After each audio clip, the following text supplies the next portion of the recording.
Hello, fiends, friends, and familiars. This is Matt Orozco from Macabre Daily here, and I am so excited today to be joined by Leslie Stratton, who is one of the stars of the film that's now out, When It Rains in LA. Thank you so much for joining us today, Leslie. Thank you so much for having me. Happy to be here. Oh, it's my pleasure. Well, I'll give a quick bio to you for those that aren't familiar. You're an actor who's appeared in many feature films, television shows, national advertising spots, with over a decade of experience in the industry. And folks have probably seen you in Blumhouse's film Truth or Dare, the Hulu film Ted Bundy, American Boogeyman, and of course the one we're here to talk about today, When It Rains in LA. So I hope I did your bio justice here. You did great. Thank you. Excellent. IMDb is a powerful tool. So so my first question is, I hope, obviously what's going on with LA right now, I hope that you are okay and safe from the fires and everything's good on with you and your people. Yes, appreciate that. Thankfully, I'm safe and out of any of the danger zones. It's been, yeah, very devastating for a lot of different friends out here, but I'm safe. Good, good. Well, I can only imagine. So, hoping that things get better sooner rather than later. Yeah. So over to your character, Anna.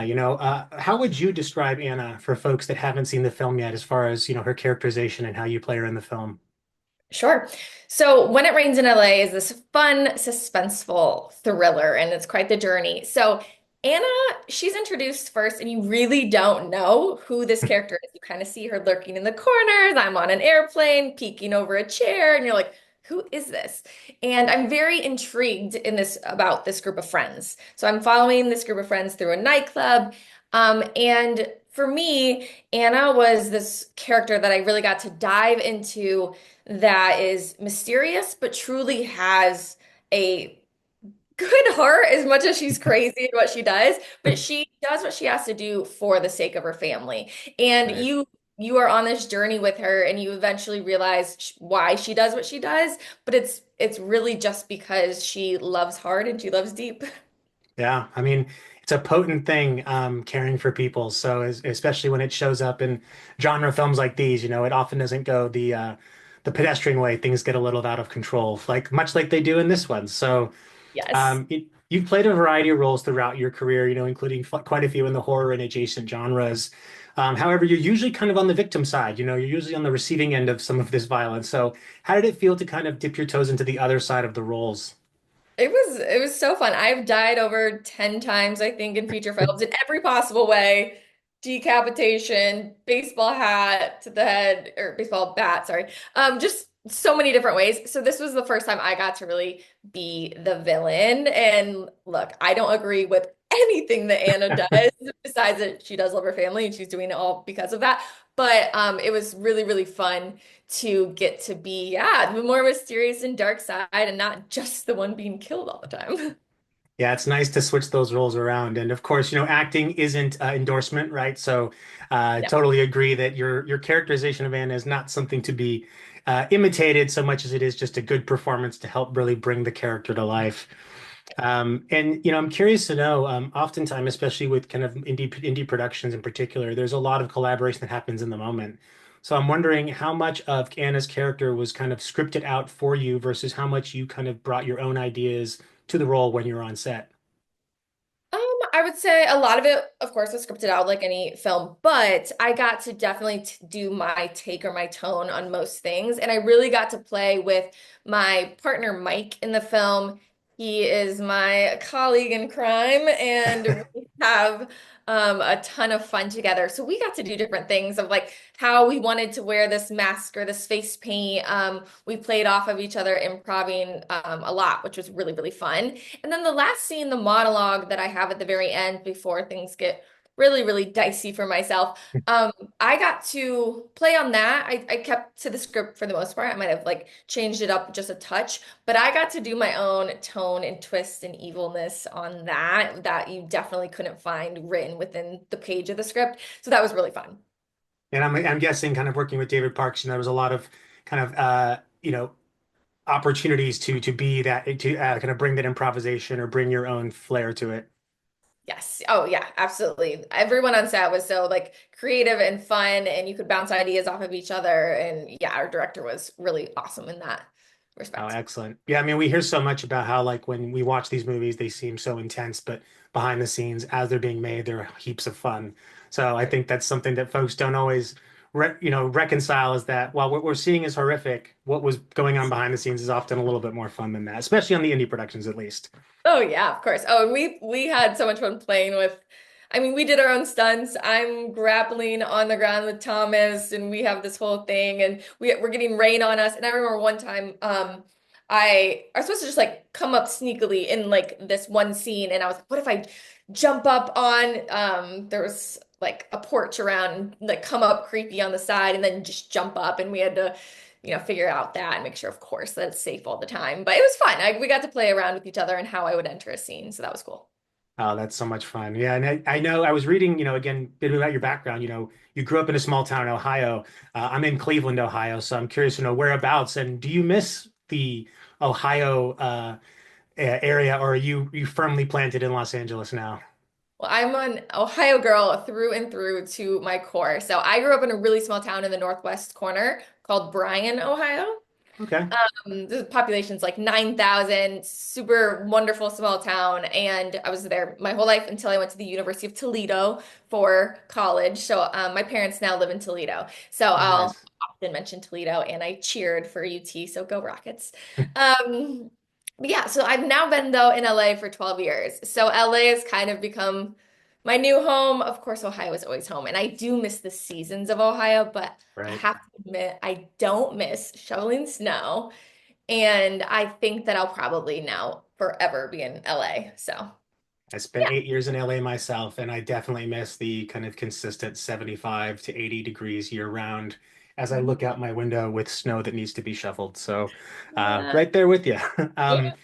Now, as far as kind of the production process, what was the most rewarding part for you? And then also, what was one of the most challenging things you experienced? Rewarding. I mean, just getting this sort of opportunity and offer was great. So the writer John Sillop, he used to be my manager. I've known him in the industry for a really long Oh, time. fun. He presented this opportunity and was like, "Hey, we'd love for you to tape for it, but you are who I have in mind for this." So I was able to send in a self-tape for it, and it just was so wonderful to get this type of role because again, I've been killed so many times Right. that I got to finally be more on the villain side, even though we'll see what happens to me at the end. So that was so rewarding just to work with some people that I already had like a strong relationship with. And then me and the cast, everyone was just a whole family. So that was wonderful. I guess the only downside truly was we filmed this in like less than 2 weeks. Like it was Wow.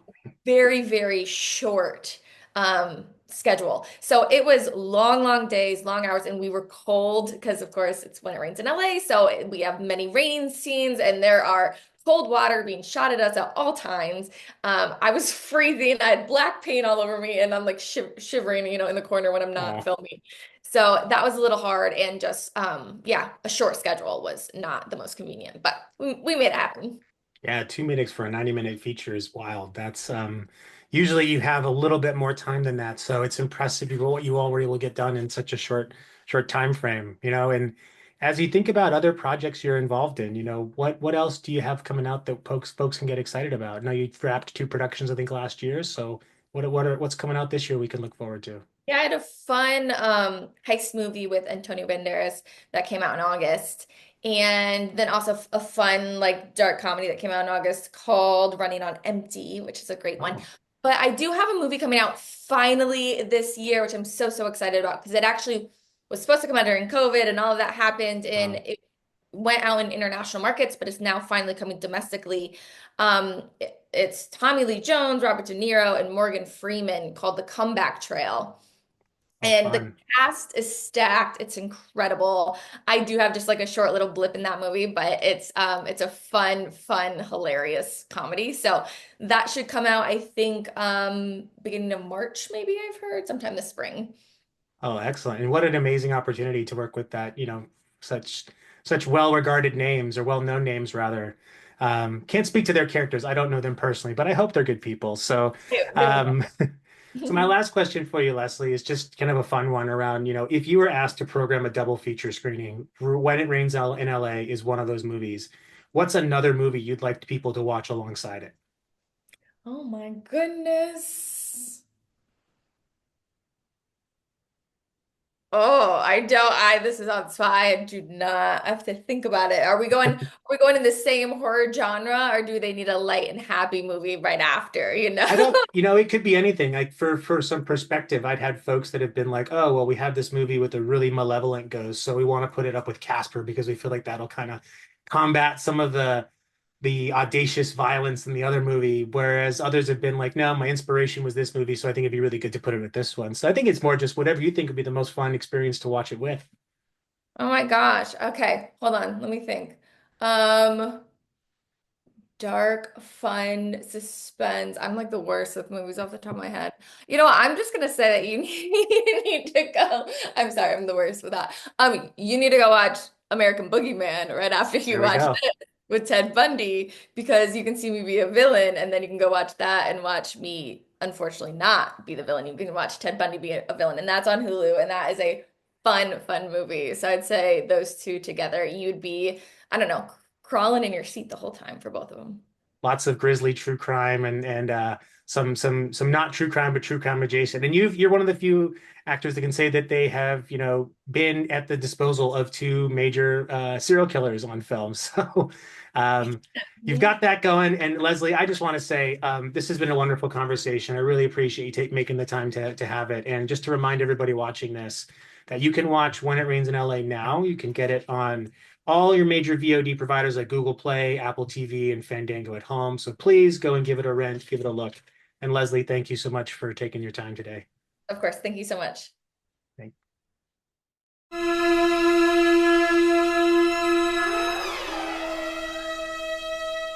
Hello, fiends, friends, and familiars. This is your old pal, Matt Orozco, and I am here for Macabre Daily, here talking with Monroe Cline about one of her latest films, When It Rains in LA. Thank you so much for making time to speak today, Monroe.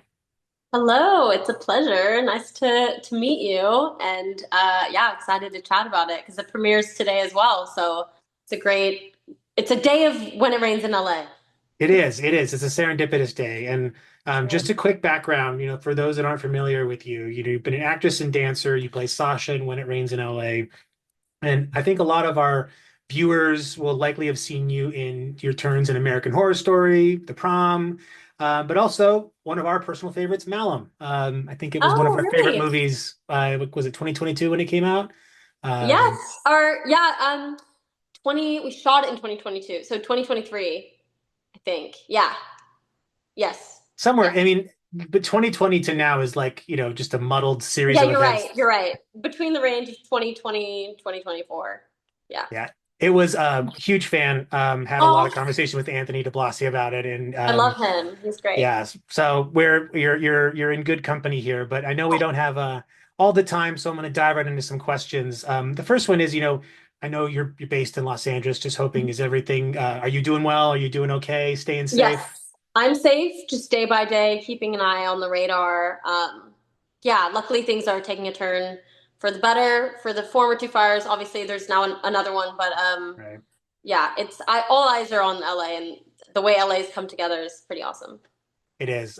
I lived there for about 8 years, and Oh, I still consider it to be one of like my formative places that I yes. spent time at. So Uh, it's so wonderful to see not only people coming together to support one another, but the overwhelming support outside of Los Angeles to come in and oh help my gosh. people. Yes. So Where are you now? I'm in Cleveland, Ohio. So Oh, I'll be filming there in a couple months, right oh, outside excellent. Cleveland. But excited to see Ohio. It'll be first. Yeah, it's Ohio, so take that as you will. It's not a bad place, not a great place. It's just a place. Stuff to I'm do. excited. Yeah, But I'm glad to hear you're doing well. I know that the fires are kind of on everyone's mind right now, reasonably definitely. so. But pivoting over to kind of your role as Sasha in the film, how would you describe her to those that, are kind of coming into this film but haven't seen it yet? Um, she is definitely a complex character. She has a lot of trauma in her history, and she likes to be surrounded by people, and yeah, she just is dealing with um, a lot of hard history, and has to cope with that by being around other people, and certain things kind of slip through the cracks along the way, and you find more about her as the movie goes on. But yeah, I would she's a character that you can't really take at face value. Right. So there's a lot of twists and turns for sure. Yeah, I think that's the common thread, right? We spoke with Leslie last week, and she had mentioned that, it's kind of the characters start one way, but how they end in the story is completely different. So I think Definitely. a lot of folks will be interested to see how those twists and turns play out, Yeah. but in regards to the character itself, how much of the role of Sasha was like on the page already for you, and how much of did you bring your own interpretation to the set? And what was it like collaborating? Were you given the opportunity to kind of explore and improvise the character? Yeah, our director, Mitch, really allowed us to kind of play and like fill in the blanks a bit, and improvise to make things more natural. I mean, with any role, you kind of have to put yourself into it as well. And I think Sure. I tried to just humanize Sasha because, like, if you read the script, you're like, she can definitely come off as really cold. And there Mm. is that element of like her being very poised, but she's also like, has to come off as human. I mean, like she copes with things by being with her friends and being around people and trying to find normalcy. So definitely just making her a bit warmer off the page. Yeah, she does present very guarded right at the start, Yeah, but then you guarded family. understand like you understand her worldview and like how that's formed because of some of the experiences she goes through early on in the film. So it's reasonable, but I definitely think you do a good job, right, taking that and evolving the character rather than just having it lay dormant or static the whole time. Yes, yeah, and it was definitely a tricky balance to not give everything away right off from the jump. Um, yeah, and yeah, it's a lot of layers, a lot of layers. Like onions, right? Yes, like Or an or a ogres. parfait, like But the Shrek book. so as far as prepping for this role, I know that Sasha's background is Eastern European. I was curious to know, what preparation did you do, not just for some of the physical aspects of the role, but also to kind of immerse yourself in, the Eastern European elements and even provide a really good accent. So Oh, thank you. Yeah, I luckily it was a very quick turnaround, but I did have some time with an accent coach named Eliza. She was amazing, and then so I had a session or two with her, and then just watched a lot of like Eastern Europeans on YouTube, honestly, and like like podcasts, because I just it was like really quick prep time, but. Yeah, luckily we had our stylist on the movie. She's actually Eastern European, so I would be like just chatting with her before takes, and that helped. I think that was what helped me the most, to be honest, was just having her on set, like accent checking me every once in a while. Yeah, it's a loose accent. Obviously, it was very terrifying to attack an accent that you haven't done sure. before, but yeah, I ended up being pretty comfortable with it, and it definitely helped get into the vibe of the character for sure. Yeah, I was actually like, I was surprised when I was preparing for this interview that I saw you're from Austin. I'm like, wait a minute. There was a pretty, because my wife's from Poland. So it's like, I know, like, Oh, I hear a lot of like Eastern European, close sweet. to Eastern European accents. So I'm like, yeah, it's pretty good. Like, even this kind of the short pauses and things like that are um, I kind of love those, that. you'd maybe not notice it if you weren't paying attention or you didn't know, but they're definitely in there. Yeah, having a like a native was just yeah, awesome. Because my southern accent wouldn't have had the same effect. Yeah, well, I'd say Southern sympathies just as much as Eastern European ones, but definitely does help bring the character together. And again, kudos to you for, being, delivering an authentic and genuine, take on that as opposed to something that could be, it's so easy to unintentionally go into like caricature by accident. Oh yeah, it was definitely a scary thing. I was like, this could go really not good. You nailed it, nailed it. Thank you. So when you think about some of the aspects of like working on the film, what are some things that you reconcile as like the most rewarding parts for you, but also what were some of the most challenging? Um, Rewarding. I love the process and like making the movie is always my favorite, but of course there's always difficulties when you're shooting in water Right. in the winter, right? And like just continuity, excuse me. So yeah, I think the elements I would say was the most challenging part and the time constraints we had. But I think it's so amazing that we made a feature in the time that we did. And um, yeah, If I I remember correctly, it was overall two no weeks, complaints. right? Not even, not even. Oh I my think we had goodness. like I was looking back to figure this out before the interviews, and it was like day 7 of 7. I was like, wait, did we actually only shoot this in 7 days? And Wow. I know. Yeah, there's some short films that shoot for that length of time, so it's pretty amazing. Pretty amazing. Yeah, I mean, most features I'd say are given at least a couple of weeks, 2 to 3 weeks, to get like that's considered short. But the fact that you were doing this in a week, that's just it's bonkers, but also a miracle that I think everyone was able to come together and collaborate so quickly and effectively. Yes, Um, around the holidays as well. Like, oh, even making it that's another layer of difficulty there. So, yeah, well, COVID, the holiday, Thanksgiving, everything. We had that's everything. like bad luck bingo right there. So, Yeah, no rain. that's like yeah, I know LA's can be a little tricky like that. It's very But dry. as far as other projects you're working on, is there anything else you have coming out that you're really excited about to talk about that you think folks in the genre be would be excited to see? Yeah, this genre. So I have a horror film called The Stage coming out with Matthew Lawrence. I play Lilith, and I kind of come in and haunt him essentially. But yeah, I have a couple that are shooting soon, and I don't have the titles because who knows what the titles are going to be. You never really know, but I'm really excited about one. Is more of like a psychological mind game of a movie. It's more that than horror. Um, but yeah, the stage is what I'll plug. Oh, excellent. Well, we'll keeping an eye out for the stage because we're fiends for all things horror over here, so we'll watch it. But my last question for you is kind of a fun one, and I've adapted it a little bit because I find sometimes it can be a little difficult. But if you are being asked to pair a beverage with like someone's watching, like like they do find wine and cheese pairings, right? Like if you're asked to pair like a beverage, alcoholic or non-alcoholic, with When It Rains in LA, something that someone should be drinking, what would you think would be a good kind of coupling? Rainwater. Rain, okay. I'm kidding. I'd say like a dark and stormy, Ooh, okay. like cocktail maybe. Very Yeah, on brand. Very on dark and brand. stormy. Do I do like a food pairing as well, If you or would just like, I mean, listen, you could create a whole meal out of it, and Alamo Draft House will listen and they'll say that's a good idea. We should charge people for that. oh, that's a good point. So dark and stormy Alamo Draft House, and then maybe I mean, no one we don't really eat anything in this movie. Nothing with red sauce. I mean, that's a no-no for horror movies. So Right. I just say popcorn, classic. Okay. Yeah, Yeah, it's boring. very on brand for LA though. I mean, the the entertainment capital of the US. So, That's what I was going um, for. excellent. Well, if anyone's wondering, a dark and stormy, a bucket of popcorn, and When It Rains in LA is a date night, a movie night, whatever you need. It's set Yes. up and ready for you. But Monroe, I just want to say thank you so much for this time and to remind Yeah. everybody that's watching this that you can check out When It Rains in LA today on your favorite preferred VOD, whether you Google, Apple, or Fandango at home. You can get it there. And Monroe will be looking for you in the stage, hopefully coming out this year. Awesome. Thank you so much. This is great. Excellent. Thank you.